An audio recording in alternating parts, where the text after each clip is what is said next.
Hi everyone, I hope आप सभी अच्छे होंगे। तो चलिए अभी आपका जो है हिंदी में जहाँ से सीटेड में 1 नंबर क्वेश्चन फिक्स रहता है। आप जानते हैं कि ग्रामर में आपका 3 नंबर या 4 नंबर क्वेश्चन रहता है, जिसमें आप जानते हैं कि जो खास करके कविताएं होती हैं उसमें अलंकार का ज़्यादा रहता है। तो हमने अलंकार पढ़ा दिया है। आज होगा उपसर्ग, प्रत्यय और समास, जहाँ से क्वेश्चन लगभग जो लेटेस्ट पूछा ही पूछा जाता है।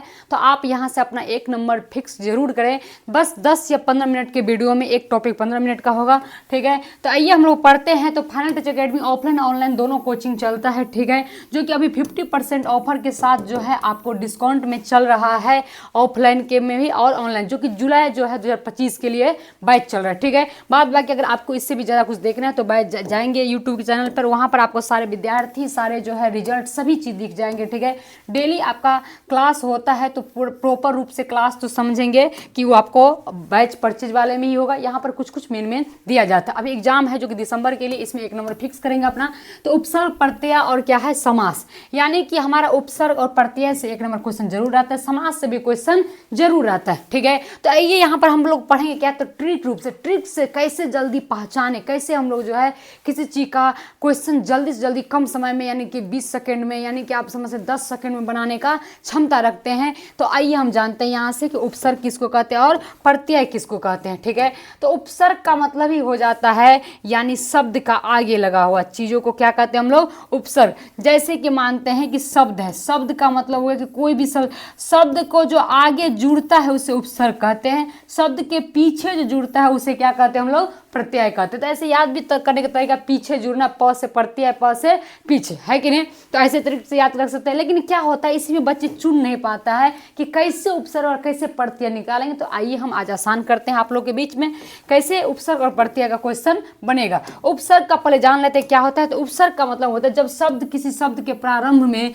जुड़कर उसका अर्थ बदल दे। यानी कहने का मतलब है कि कभी भी कोई शब्द जुड़ेगा, कोई भी उपसर्ग जुड़े तो उसका अर्थ क्या होगा, बदल जाएगा। जैसे कि हम जानते हैं कि एक क्या है आपका सफल शब्द है। जैसे हम जानते हैं कि सफल क्या है, एक शब्द है, इसमें हम अ जोड़े तो क्या हो गया, असफल। तो पहले सफल था और अ जोड़ने पे क्या हो गया, असफल, यानी अर्थ बदल गया। सफल का मतलब होता है कोई सक्सेस आदमी, असफल का मतलब कोई अनसक्सेस आदमी, जो आपको क्या है, अनसक्सेसफुल आदमी, है कि नहीं। यानी कि जानते हैं कि एक यहाँ से कि जो बच्चे में जो एक कह सकते हैं कि एक आप जैसे बच्चे हैं तो आप क्या करेंगे, एक ध्यान रखेंगे, आप जैसे बच्चे हैं तो आप जो है यहाँ पर पहले सफल शब्द लिखे, और सफल शब्द में जो अ लगा दिए, ये क्या हो गया, असफल। तो यही जो अ है ये क्या हो गया आपका, उपसर्ग हो गया। शब्द से पहले लगना क्या हो जाएगा, उपसर्ग, शब्द के बाद में जुटेगा उसे क्या कहेंगे, प्रत्यय। तो यहाँ उपसर्ग और प्रत्यय बनाने का सबसे अच्छा ट्रिक यही है कि शब्द से पहले लगने का मतलब, जैसे कि अभी हम बताए अ लगा, या तो अ निकालना हो या तो अ जोड़ना हो। जिस माध्यम में उपसर्ग को काम करना होगा उस दोनों में क्या हो जाएगा, आपका जो मूल शब्द बनेगा, मूल शब्द बता रहे कौन होता है, मूल शब्द बचेगा, उसका भी अर्थ होना चाहिए। यही उपसर्ग बनाने का ट्रिक है, ठीक है। जैसे कि आप क्या है, एक लेते हैं असफल, अभी बताए असफल शब्द लेते हैं, ठीक है। इसमें से हम अ निकाल लिए, तो अ निकाले तो हमारा क्या बच गया, सफल। तो सफल का अर्थ होता है कि नहीं, कि सक्सेस, यानी कि सक्सेसफुल आदमी के बारे में सफल कहता है कि नहीं। तो और निकाल लिए तो क्या हो गया, तो जब और निकाले तो हमारे पास बचा क्या, सफल। तो सफल हुआ मूल शब्द, जो बच जाता है उसे कहते हैं मूल शब्द। और मूल शब्द का मतलब होता है उसका अर्थ होना चाहिए। तो अर्थ होगा, जैसे आपके अनुसार हम कहेंगे आगे में तो और भी चीज जुटा हुआ है, तो हम निकाल देते हैं क्या, अ, स और फ, बचा हमारे पास क्या, ल।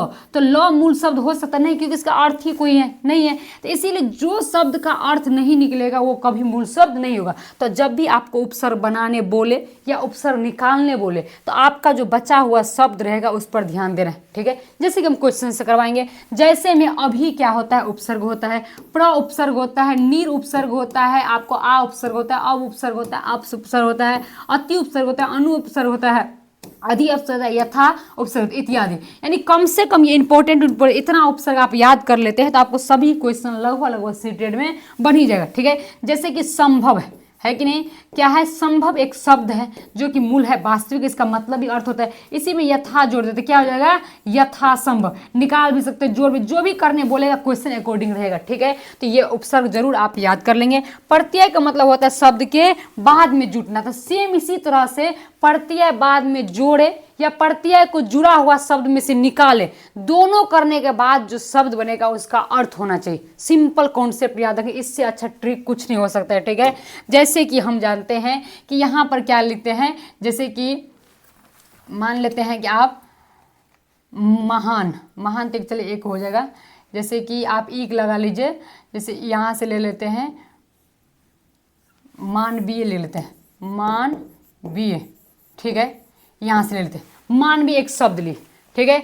इसमें से प्रत्यय निकालते, प्रत्यय हम जानते हैं कि लास्ट में जुड़ता है, तो लास्ट में से हम पहले निकाल लेते हैं य, सिर्फ क्या निकालते हैं हम लोग य, तो य निकाल ले तो इस अर्थ क्या है मानवीय, मानवीय का कोई शाब्दिक अर्थ नहीं होता है, ठीक है, ये एक शब्द से शब्द बना हुआ है। लेकिन जैसे हम इसमें से दीर्घ ई और य निकाल लेते हैं, तो दीर्घ ई को ऐसे लिखते हैं और य को ऐसे लिखते हैं, ई निकाल लेते हैं। ई निकालने के बाद हमारे पास क्या बचा, मा, न और वो, क्योंकि हम हर दीर्घ ई निकाले तो पता है मानव शब्द का अर्थ होता है कि नहीं, इसीलिए ध्यान रखेंगे प्रत्यय निकालना हो या प्रत्यय जोड़ना हो, दोनों कंडीशन में आपको क्या हो जाएगा, आपको मूल शब्द का अर्थ होना। जैसे कि हम मानव शब्द में ई जोड़ देते क्या हो गया मानवीय, तो मानवीय का भी अर्थ होता है। तो ये हमेशा ध्यान, यही ट्रिक है आपको जो कि रटना नहीं पड़ेगा, तब पर भी हम पढ़ लेते हैं। पढ़ते हुए शब्द जो किसी शब्द के अंत में जुड़कर अर्थ बदल दे वो प्रत्यय कहलाता है, यहाँ पर प्रत्यय होगा, ठीक है, वो प्रत्यय कहलाता है। यानी अंत में जुड़कर या जुड़ा हुआ शब्द को निकाल कर दोनों कंडीशन में क्या होगा, प्रत्यय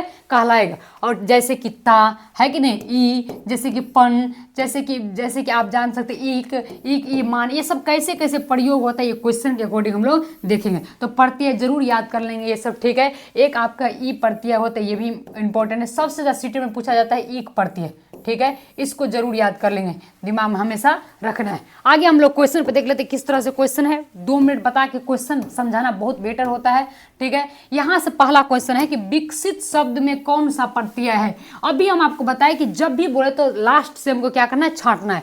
तो हम पहले तो लेते हैं, ठीक है, तो प्रत्यय भी ऑप्शन में है कि नहीं।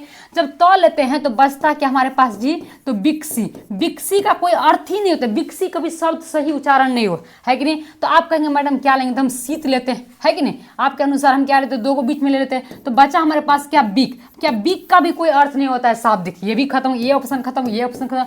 अब सत लेते हैं, इनके अनुसार क्या लेते हैं, हम सत ले लेते हैं, तो हमारे पास क्या बचा, बी क, और क्या बचा, ये हर्षी बच गया, है कि नहीं, इसका भी कोई अर्थ, ये भी खत्म है। अब बचा कुछ हमारे पास ऑप्शन क्या बचा, सी बचा। अगर ऐसे आप डायरेक्ट जानना चाहते तो इसमें क्या होगा, जैसे कि हम हर्षी निकालिए तो निकाल लिए, है कि नहीं, तो हर्षी और हर्षी को ऐसे लिखते हैं कि नहीं, और तो निकाल लिए तो हमारे पास शब्द क्या बचता है, बी क और विकास, विकसित, है कि नहीं, विकास बनेगा। यहाँ पर शब्द क्या बनेगा हमारा, विकास, मूल शब्द। जब संधि करेंगे तो आपको पता चल जाए, तो विकास में ईत प्रत्यय तो क्या हो जाता है आपका विकसित शब्द, ठीक है, दिमाग में रखना है। यही आपका जो है प्रत्यय का कॉन्सेप्ट बनता है। और ऐसे भी आपको 1 लाइन में दिमाग में रखना है, विकसित में कैसे रहता है, ईत, लास्ट में बोलने विकसित, ईत लगता है ईत प्रत्यय लगा हुआ, ठीक है, बोलने पर आपको ये चीज होने लगेगा। तो जैसे कि सी नंबर ऑप्शन होगा, ठीक है। ऐसे आपको बनाना है क्वेश्चन। सेकंड क्वेश्चन देख लीजिए, सेकंड क्वेश्चन है आपका आध्यात्मिकता शब्द में कौन सा प्रत्यय है, ठीक है, बहुत अच्छा क्वेश्चन है। कौन सा उपसर्ग और प्रत्यय दोनों दे दिया है, देखिए बहुत अच्छा दिया है। तो ये शब्द है इतना बड़ा है, आप कहेंगे मैडम इसमें ता प्रत्यय लगा हुआ है, बहुत बढ़िया, ता लगता है आध्यात्मिक हो जाता है, बहुत अच्छा। तो एक ता प्रत्यय जो देखते हैं कि ई ऑप्शन छोड़ के 3 गो ऑप्शन में है, अब 3 गो ऑप्शन में चुनना होगा। अब देखते हैं हम कि उपसर्ग कौन सा लगा है। उपसर्ग कहते हैं आप आगे से लेते हैं, जब आ ले लेते हैं तो आध्यात्मिक हो जाता है, जिसका कोई अर्थ ही नहीं होता, तो मतलब आ नहीं निकलेगा। अब हम लेंगे क्या, तो जैसे आपको संधि करना पड़ेगा, क्या करना पड़ेगा, संधि करना पड़ेगा। अब संधि करते हैं तो आपको पता होना चाहिए कि आधा य वाला कौन सा संधि है, तो आप कहेंगे यन संधि है। और आधा य का मतलब होता है हर्षी या तो दीर्घ, या प्लस स्वर में क्या करेंगे, अ से जोड़ना होगा। तो यहाँ से हो जाएगा आ, और यहाँ पर आधा ध हो गया, है कि नहीं। इसको गुना करते हैं तो हमारे पास निकलता है अधि, और प्लस क्या हो गया आपको आत्म, अधि, हाँ यहाँ पर आत्म हो जाएगा, बता रहे आत्म हो जाएगा। और यहाँ पर मी और ईक, ईक प्रत्यय हो गया और ता प्रत्यय हो गया। अब इसको हम फ्रेश से बता देते हैं, रुक जाइए। यहाँ से जब आप निकालेंगे तो आपको जो है उपसर्ग निकलेगा अधि। अधि किस कंडीशन में लेगा, क्योंकि यन संधि है, यन संधि में हर्षी या तो दीर्घी, और ये इससे गुना होता है, जिसको संधि आता है उसी को बनेगा ये, ठीक है। तो अधि निकला। इसके बाद हमारे पास जो मूल शब्द बचे, जब अधि निकल गया तो हमारे पास क्या बचा, तो आप कहेंगे आत्म बचा, है कि नहीं। और कैसे बचा, जैसे कि लास्ट ता निकाल देते हैं, ठीक है। ता निकालने के बाद ये क्या लेते हैं, ईक निकाल लेते हैं। ईक का मतलब हर्षी और दीर्घी है क्या, चलो हर्षी और क, तो यहाँ पर ता निकाल दिए, ईक निकाल दिए, अधि निकाल दिए, हमारे पास मूल शब्द क्या बन जाएगा आपको, आत्म। ठीक है, और ये कैसे बना, तो जब यहाँ पर अ जुटेगा तो यहाँ पर अ से गुना होगा तो ये हो जाएगा आत्म। ठीक है, यहाँ पर म हो जाएगा, लास्ट में बचा हुआ त और म, यही हो गया अधि प्लस ईक प्लस ता। तो ये जिस बच्चे बढ़िया से संधि पढ़े होंगे उसी को बनेगा। ठीक है, क्योंकि संधि पर डिपेंड कर दिया ये, क्योंकि बीच से दे दिया आपको यन संधि, यहाँ से तोड़ेंगे तभी आपको मिलेगा। ठीक है, बाद बाकी ऑप्शन अधि दिया है यहाँ। ठीक है, दो वो ऑप्शन एक रंग दे दिया। ठीक है ना, ये ए भी होगा और डी भी होगा। आगे बढ़ते हैं हम लोग। बहुत अच्छा क्वेश्चन था, सीटेट में पूछा गया क्वेश्चन है, जितना भी क्वेश्चन रहेगा सीटेट में पूछा गया क्वेश्चन। आगे कहते हैं निरपराध शब्द का उपसर्ग हो जाएगा निर प्लस अपराध। ऐसे भी आप तोड़ेंगे ना उपसर्ग प्रत्यय में तो आपको लगेगा मूल शब्द क्या होना चाहिए, तो बताए निरपराध में अगर हम निर लेते हैं तो बचता क्या हमारे पास, पराध। पराध का कोई अर्थ नहीं होता है, तो निर वाला ऑप्शन गलत हो गया। अगर न सिर्फ लेते हैं तो ये हर्षी वाला हो जाएगा, ये भी गलत हो गया। सिर्फ नी लेते तो र पराध बचेगा, इसका भी कोई मतलब नहीं है। और सिर्फ नीर लेते, नीर का मतलब यहाँ पर हुआ न और र, आधा र हुआ। जब र को खंड करते हैं तो आपको मात्रा में पता चल जाए आधा र और अ हो जाएगा, है कि नहीं। तो जब र ले लेते हैं तो बचता क्या अ, तो अपराध, अपराध हो जाए, नीर प्लस अपराध को क्या कहते हैं, निरपराध। तो ये सब आपको बेसिक नॉलेज होगा तभी उपसर्ग प्रत्यय बना। बेसिक नॉलेज, वर्ण का नॉलेज होना चाहिए, संधि का नॉलेज होना चाहिए तब। तो ये हमारा ऑप्शन नंबर कौन सा होगा, सी नंबर, है कि नहीं। तो नीर प्लस अपराध ये दिमाग में रखा। और क्यों यहाँ पर ये नीर नहीं लिए, क्योंकि पूरा र ले लेंगे तो पराध हो जाएगा। आधा र लिए तो र में छुपा हुआ है क्या, न और अ, है कि नहीं, र और अ। चलते हैं चौथा क्वेश्चन में। चौथा क्वेश्चन है कि कौन सा शब्द में प्र उपसर्ग नहीं लगाकर बना है। प्र क्या है, आपको उपसर्ग लगाकर नहीं बना है। उपसर्ग का मतलब पहने लगा, तो प्र में है कि नहीं, यहाँ पर प्र लगा हुआ और सन। प्रश्न में क्या होता है, ऐसे यहाँ पर कंप्यूटर हिसाब से है, ऐसे लिखा रहता है प्रश्न। ठीक है, तो इसमें प्र निकालते तो क्या बचता है, सन। इस सन का अर्थ कुछ नहीं होता है, लेकिन यहाँ से प्र निकाल लेते तो हमारे पास बचता क्या है, गति। गति का शाब्दिक अर्थ होता है कि कोई चीज गति कर रहा है। यहाँ से प्र निकालते तो युक्त का अर्थ भी होता है, कोई चीज छुटकारा, है कि नहीं। पर सिद्ध, प्र निकाले तो बचता क्या हमारे पास, सिद्ध। यानी तीनों ऑप्शन में मूल शब्द बन रहा है, लेकिन यहाँ पर ऑप्शन नंबर ए में मूल शब्द नहीं बन रहे। जब प्र निकालते संत यही कह रहा है कि उपसर्ग लगाकर नहीं बनाए, तो यही एक शब्द है जो कि प्रश्न खुद अपने आप में एक पूरा शब्द है, इसमें उपसर्ग नहीं, जिसमें अर्थ नहीं निकलेगा उसका उपसर्ग नहीं लगा रहेगा। इसीलिए ऑप्शन नंबर कौन सा हो जाएगा, ए करेक्ट। आगे चलते हैं हम लोग अपने नेक्स्ट क्वेश्चन पे और पांचवा क्वेश्चन की ओर, जो कि उपसर्ग प्रत्यय का क्वेश्चन। निम्न में से कौन सा ईक प्रत्यय से बना शब्द है। बहुत अच्छा क्वेश्चन है, ईक प्रत्यय, जो कि सीटेट का सारा पूछा गया क्वेश्चन है ये। ईक का मतलब होगा, जैसे हम देखते हैं सांस्कृतिक, तो ईक प्रत्यय लगा हुआ है। सांस्कृतिक और सांस्कृतिक, ए और बी दोनों प्रकृति। बहुत सारे बच्चे ये मार के आ जाएंगे क्योंकि दोनों में ईक प्रत्यय लगा हुआ है, लेकिन दिमाग में रखें जब भी ईक प्रत्यय लगता है तो एक आ की मात्रा बढ़ जाती है। और ये आ की मात्रा कैसे बढ़ती है, तो संधि बनाने पर आपको पता चलेगा। लेकिन आप लोग संधि अगर नहीं बना रहे, यहाँ दिमाग में रखना है ट्रिकी रूप से कि जब भी ईक प्रत्यय होगी तो आ की मात्रा बढ़ जाएगी। तो सांस्कृतिक में आ की मात्रा है नहीं, सांस्कृतिक में ए आ की मात्रा है, तो ऑप्शन नंबर कौन हो जाएगा, बी हो जाएगा। ठीक है, हमेशा दिमाग रखना, क्योंकि इसमें ती प्रत्यय यानी ई प्रत्यय है, यहाँ पर कोई चीज नहीं है, लेकिन ईक प्रत्यय इस दोनों में है। यहाँ पर ईक प्रत्यय में यही गलत है कि इसमें आ का नहीं है। ये आ का क्यों होता है, तो संधि बनाने पे होता है। अगर आप ऐसा संधि नहीं बना रहे, ट्रिक से यही याद रख सकते, जब भी ईक प्रत्यय हो तो एक पाए बढ़ जाएगा। ऑप्शन नंबर कौन सा हो जाएगा, बी। संसार में ईक प्रत्यय जो संसारिक हो जाता है, संसारिक ने सांसारिक होगा। हमेशा दिमाग में रखिए, क्वेश्चन सीटेट में बहुत ज्यादा पूछता है। ऑप्शन नंबर कौन सा हो जाएगा, बी। अब ये रहा आपका उपसर्ग प्रत्यय का 5 क्वेश्चन, 5 कॉन्सेप्ट। उपसर्ग प्रत्यय जब भी क्वेश्चन आए तो तोड़ के मूल शब्द होना चाहिए या जोड़ के मूल शब्द होना चाहिए, ये हमेशा दिमाग में रखेंगे, कभी क्वेश्चन गलत नहीं होगा। यही एक ट्रिक है उपसर्ग प्रत्यय बनाने का। अब हम लोग पढ़ते हैं समास। ठीक है, समास देखते हैं कि समास उसको कहते हैं दो या दो से अधिक पदों को मिलकर बने नए सार्थक शब्द को क्या कहते हैं, समास। यानी दो पद मिला हुआ जो होता है, जिसको मतलब कह सकते हैं राजा का पुत्र, दिया ही है, राजा का पुत्र क्या होता है, राजपुत्र। तो ये जो राजपुत्र है ये क्या है, समास है। तो यही कहा गया है कि दो या दो से अधिक पदों को मिलकर बने हुए नए सार्थक शब्द को क्या कहते हैं, सार्थक का मतलब होता है वास्तविक शब्द, जिसका कुछ अर्थ निकलता हो, उसे ही कहते हैं सार्थक शब्द। तो दो या दो से अधिक पदों में एक पद, जैसे जानते हैं कि राजा का पुत्र, ये क्या हो, दो से अधिक पद है, इनमें जोड़ जोड़कर क्या बना हमारा राजपूत। तो हम कह सकते समास है संक्षिप्त। हम क्या कह सकते समास है संक्षिप्त, है कि नहीं? क्योंकि हम जानते हैं कि जब दो या दो से अधिक पदों को मिलकर जो एक पद बनता है, जो नए सार्थक शब्द बनता है, उसे क्या कहते हैं समास। इसका मतलब क्या जानते हैं कि समास क्या है संक्षिप्त है। आज के बाद एक भी क्वेश्चन ऑल ओवर एग्जाम में छूटने का चांस नहीं रहेगा, ठीक है। तो यहां से जानते हैं जब ये जो खंड किया हुआ रहता है इसे ही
चलिए, थोड़ा सा लगता है कि बीच में आपका जो है माइक को गड़बड़ा गया था, 1-2 मिनट अगर गैप भी होगा तो कोई दिक्कत नहीं, समझ लेंगे, ठीक है। तो यहाँ जानते हैं तत्पुरुष समास क्या होता है, जहाँ कारक चिन्ह का लोप हो जाए। कारक चिन्ह क्या होता है, हमारे पास 8 कारक चिन्ह है, ठीक है।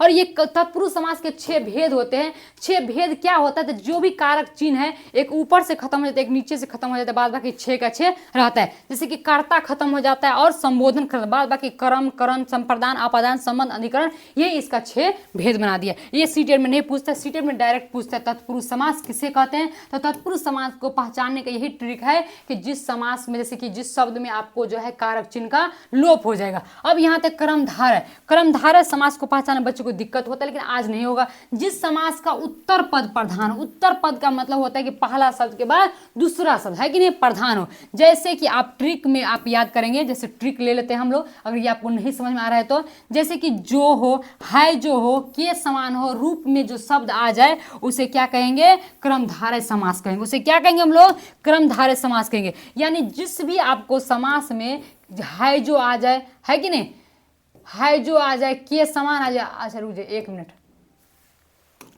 जब भी आपको हो जाए कि जिस भी शब्द में है जो आ जाए, के समान आ जाए, है कि नहीं, ये सब रूप में अगर शब्द आता है तो उसे कर्मधारय समास कहते हैं। पहला ट्रिक है याद करने, ठीक है। कर्मधारय समास का ट्रिक यही है कि जिस शब्द में आपको है जो आ जाए, के समान आ जाए, ठीक है।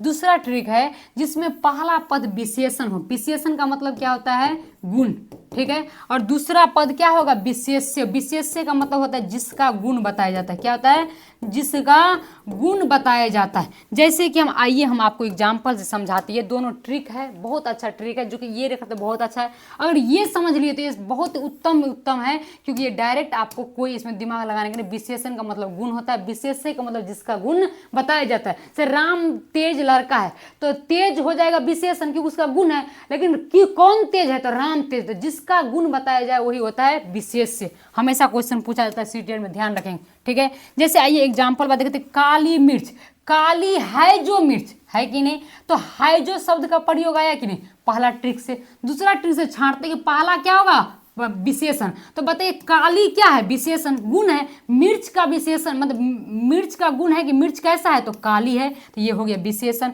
तो काली कौन है, तो मिर्च है, तो जिसके बारे में गुण बताया जाएगा वही तो होता है विशेष्य, है कि नहीं। तो पहला पद विशेषण होगा, दूसरा पद विशेष्य होगा। हमेशा ध्यान रखेंगे, वही होता है कर्मधारय समास। बच्चे को बहुत दिक्कत होता है ये चीज़ समझने में, क्योंकि वो उत्तर पद दक्षिण पद को नहीं समझ पाते, इसीलिए हमने ट्रिकी के साथ आपको ला कर दिए हैं। अब चलते हैं द्विगु समास, जो कि कोई विद्यार्थी को मतलब दिक्कत नहीं होता। द्विगु का मतलब समझ लीजिए, सिंपल सा बात कि संख्यावाची। क्या होना चाहिए, संख्यावाची, यानी पहले शब्द में ही पता चल जाए शुरुआती अक्षर में कि वो क्या है, संख्या। जैसे कि जिस शब्द में पहला शब्द संख्यावाची हो, त्रिभुज, है कि नहीं, तो त्रि का मतलब 3, तो संख्या। चतुर्भुज, तो चतुर का मतलब क्या, 4। ये हमेशा दिमाग में रखेंगे कि पहला जो आपको जब संख्या का बोध हो जाए उसे क्या होता है, द्विगुत। ये तो आसान है, सभी को जानते हैं। द्वंद्व में भी सभी जानते हैं बच्चे, द्वंद्व का मतलब होता है 50-50% का योगदान, यानी कि दोनों पद प्रधान है, दोनों एक दूसरे को कंपटीशन देता है। जिस समास में दोनों पद प्रधान होता है, जैसे कि आप जान सकते हैं कि माता क्या है, एक मिनट, माता पिता, है कि नहीं, सुख और दुख, ये सब क्या हो जाता है आपका द्विगु समास। तो ये तो आप कभी नहीं भूलेंगे। या ट्रिक याद करना है तो इस समास में जहाँ पर में आ जाए वो भी हो जाएगा, सॉरी ये में, जहाँ पर और आ जाए ये भी हो जाएगा, जहाँ पर या हो जाएगा, यहाँ पर जहाँ पर तथा आ जाएगा, जहाँ पर योजक चिन्ह लगा रहेगा, ये सभी चीज़ आज अगर किसी वाक्य में, तो ये हो जाता है आपका द्वंद्व समास, ठीक है। इससे आसान तरीका कुछ नहीं, आपको सबसे सिलेक्टिव पॉइंट छांट के दिए हैं। बहुब्रीहि समास में आते हैं, तो बहुब्रीहि समास याद करने से पहले एक लाइन समझ लीजिए। बहुब्रीहि जितना भी देवी देवता होता है, जितना भी देवी देवता होता है, ट्रिक तुम देंगे, देवी देवता भगवान से रिलेटेड जितना भी होगा, जितना भी कह सकते हैं कि भक्ति से रिलेटेड होगा, वो हो जाता है बहुब्रीहि समास, ठीक है। कहते हैं इस समास में कोई पद प्रधान नहीं होता है, बल्कि तीसरा पद प्रधान हो जाता है। यानी जो शब्द कहता है उस शब्द का अर्थ ना होकर कुछ और ही अर्थ होता है। जैसे ट्रिक से याद करते हैं, जिस आपको वाक्य में जो भी कोई वाक्य मिले या कोई शब्द मिले उसमें अगर जिसका, जिसके, जिसकी, जो, ये सभी शब्द आ जाए तो वो बहुब्रीहि समास होता है। जैसे हम प्रयोग करके भी दिखा देते हैं एग्जाम्पल द्वारा, महान है जो वीर, वो उसे क्या कहते हैं, महावीर, है कि नहीं। तो महावीर, यहाँ जो महान है जो वीर, इस शब्द से कोई मतलब नहीं है, लेकिन ये शाब्दिक अर्थ हो जाते हैं, इसका जो है विशेष प्रधान हो जाता है। तो ट्रिक से यही है कि महान है जो वीर, है कि नहीं। तो यदि मान जैसे कि आप जैसे कह सकते हैं दूसरा एग्जाम्पल में, नीला है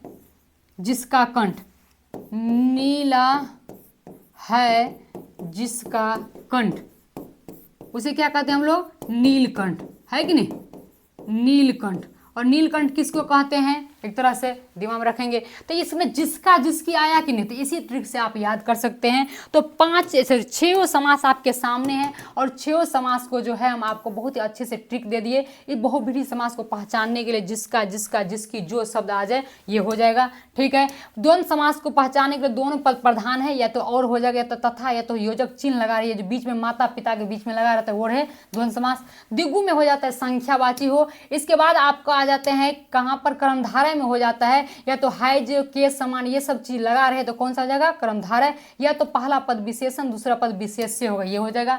आपको चलते तत्पुरुष में कारक चिन्ह का लोप हो जाना, यानी का, को, के लिए जो है वो चिन्ह का खत्म हो जाना, लोप होने मतलब छुप जाना। अभी भो समास को होता है, बीच में उपसर्ग लगा रहे, उसे कहते हैं हम लोग कौन सा, तो अभी भो समास। ये इतना आसान तरीका तो आपको समझने के लिए, बाद बाकी बहुत अच्छे से हम आपको समझा सकते टाइम लेकर, लेकिन अभी सीटेट के एग्जाम है तो बहुत ही ट्रिकी चीज दिए हैं, उसको याद करके बस क्वेश्चन बन जाए। अब कहते हैं समास का अर्थ है, अभी क्वेश्चन बताइए समास का अर्थ क्या होता है, विच्छेद, तो नहीं। समास का अर्थ विच्छेद होता है तो नहीं। तो क्या होता है समास का अर्थ, हम अभी बताए संक्षेप। जैसे गंगा का जल, है कि नहीं, गंगा का जल, तो ये जो गंगा का जल है ये क्या है, विग्रह है। विग्रह का मतलब टूटना होता है, ठीक है। और यहाँ पर बनेगा क्या शब्द, तो गंगा जल। तो यही संक्षिप्त मतलब 2 या 2 से अधिक पदों को मिलकर जो एक नया पद बना है, जो कि संक्षिप्त रूप ले लिया है कि नहीं। इसलिए समास का अर्थ क्या होता है, संक्षिप्त, ठीक है। पहला क्वेश्चन सीटेट का पूछा गया। दूसरा सीटेट का क्वेश्चन पूछा गया, सभी सीटेट का क्वेश्चन है कि स्त्री पुरुष कौन सा समास है। जैसे बीच में योजक चिन्ह आ गया तो आंख बंद करके क्या लगा देंगे, द्वंद्व समास। कुछ देखना ही नहीं था आपको। अगला चलते हैं हम लोग नेक्स्ट क्वेश्चन पर, तीसरा नंबर क्वेश्चन पर। कहते हैं उपकुल में कौन सा समास है कि नहीं। तो आपको बताइए कर्मधारय में, कर्मधारय में क्या बताए थे आपको, या तो जैसे कि मानते हैं कि पहला विशेषण उपकुल, इसका तोड़िए, इसको कुछ नहीं मिलेगा आपको, है कि नहीं। देखते अभी बहुत छांट के देखते हैं कि बीच में उपसर्ग बोला था तो उप निकालते हैं, बचा हमारे पास क्या, कुल। कुल का मतलब होता है वंश, तो इसका मतलब क्या, शाब्दिक अर्थ, और उप क्या है, उपसर्ग होता है कि नहीं। इतना भी दिमाग में आपको रखना चाहिए छोटी छोटी चीजों को। तो ये तो लग रहा है तत्पुरुष समास कारक चिन्ह का लोप इसमें बनवे नहीं कर, उपकुल को कोई तोड़ने पे शब्द ही नहीं बनता है, तो ये कोई मतलब ही नहीं है। द्विगु संख्यावाची है ही नहीं, तो हमारा ऑप्शन पास एक ही बचता है, अव्ययीभाव समास, ठीक है। और अव्ययीभाव समास को जब भी आ जाए, ऐसे उपकुल आए तो दिमाग में हो जाना चाहिए उप जो होता है वो उपसर्ग होता है, ठीक है। अगर पढ़े होंगे तो जरूर दिमाग में आएगा, नहीं पढ़े होंगे तो फिर तो कोई बात ही नहीं है। अभी पढ़ के आपको जरूर थोड़ा बहुत समझ में आया होगा, थोड़ा ध्यान से देखेंगे। कहते वनवासी शब्द में कौन सा है समास। वनवासी मतलब वन के जो वासी होगा, है कि नहीं। तो सबसे पहले कर्मधारय समास, कर्मधारय मतलब पहला जो है, दूसरा इसका कोई मतलब ही नहीं यहाँ पर है, ये खत्म हो गया। तत्पुरुष समास देखते अव्ययीभाव वनवासी, इसमें भी नहीं होगी, तो पूरा का पूरा अपना शब्द ही है। द्विगु होगा नहीं, हमारे पास बचता क्या है, तत्पुरुष समास। इसका मतलब होगा वन के वासी, है कि नहीं, वन के वासी, उसे क्या कहेंगे, वनवासी। तो कर्ता ने कर्म को के या वन के लिए जो होगा, रुझे बनाना पड़ेगा, वन के लिए वासी, वनवासी होगा कि नहीं। तो इसे बताइए के लिए, यानी कि जैसे भी ये शब्द आया तो अपने आप आपको वनवासी किसको कहते हैं, जो शब्द बनाएंगे, है कि नहीं। या तो वन में रहने वाला होगा, या वन का है जो वासी, है कि नहीं, सबसे ज्यादा सटीक बैठेगा यही, वन का है जो वासी, वन का है जो वासी, वन का है जो वासी, है कि वनवासी। इसका मतलब है जो किस में आता है, तो हम जानते हैं अभी तत्पुरुष समास में, जो कि छांटने में वन का है जो वासी। एक मिनट रुक जाएंगे, इस क्वेश्चन का लगता है वन का है जो, जैसी है जो आ जाता है तो कर्मधारय हो जाएगा। इसका ऑप्शन जो होगा वो क्या हो जाएगा, ए नंबर। लेकिन ध्यान रखेंगे ए होगा, 4 का ए, ठीक है। इसका बैठ जाता है वन का है जो वासी, वनवासी कहलाता है, ठीक है। ये दिमाग में रखेंगे, ऑप्शन नंबर कर्मधारय होगा। अब आपका क्वेश्चन खत्म हो गया। यही था आपका समास उपसर्ग प्रत्यय, जो कि आपका 1 नंबर फिक्स हो गया, ठीक है। उपसर्ग और प्रत्यय। मिलते हैं फिर अगले कॉन्सेप्ट, अगले एग्जाम के साथ। एग्जाम तक हम आपसे बने रहते हैं, ठीक है। मिलते हैं, थैंक यू।